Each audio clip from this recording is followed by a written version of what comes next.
आमच्या या शेतकरी कुटुंबांना त्याने आदरांजली एका क्षणाने कधी आले आज आपल्या इथे आपल्या खास आपल्या मोर्चाला संबोधित करण्यासाठी आलेले मी त्यांना विनंती करतो सर्व शेतकरी संघटनेचे नेते पदाधिकारी खास करून मित्रांनो आपल्या देशाचं आणि महाराष्ट्राचं सरकार हे शेतकरी आणि कामगार विरोधी आहे। हे आपण कामगार शेतकऱ्याच्या ताब्यातून काढायची सगळी साधनं आणि हम दो हमारे दो जे आहेत आपल्याला 12 जिल्ह्यातून जातोय। साधारणतः 800 किलोमीटर या रस्त्याची लांबी आहे। 80,000 कोटी रुपया हे कोणाला द्यायचे? शेतकऱ्यांना।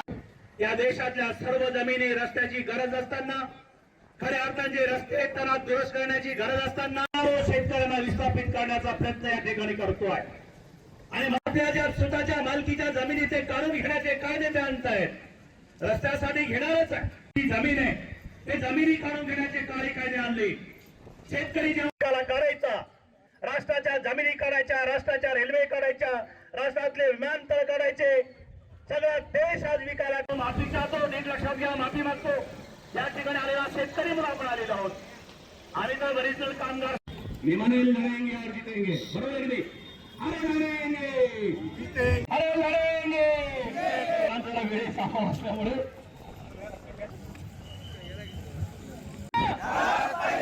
जमीन आमच्या हक्काची। वंचित बहुजन आघाडीचे अविनाश या 1 मिनिट आज खासदार साहेब येणार होते।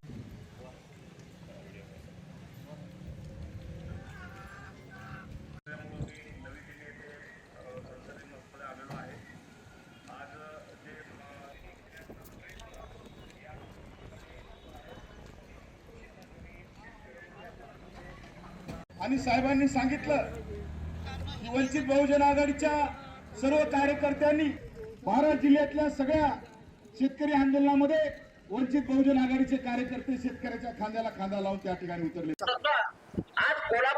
आज मालेगाव येथे नागपूर ते औरंगाबाद संभाजीनगर महामार्गावर सकाळपासून शेतकऱ्यांनी रस्ता रोको केलेला आहे शक्तीपीठ महामार्गाला विरोध करण्यासाठी। सरकारनं हा रस्ता शेतकऱ्यावर लादू पाहत आहे, त्यामुळे माझी सरकारला विनंती आहे की सरकारनं शेतकऱ्यासोबत बसावं, शेतकऱ्यांशी चर्चा करावी, त्याच्यानंतरच काय करायचं याचा निर्णय घ्यावा।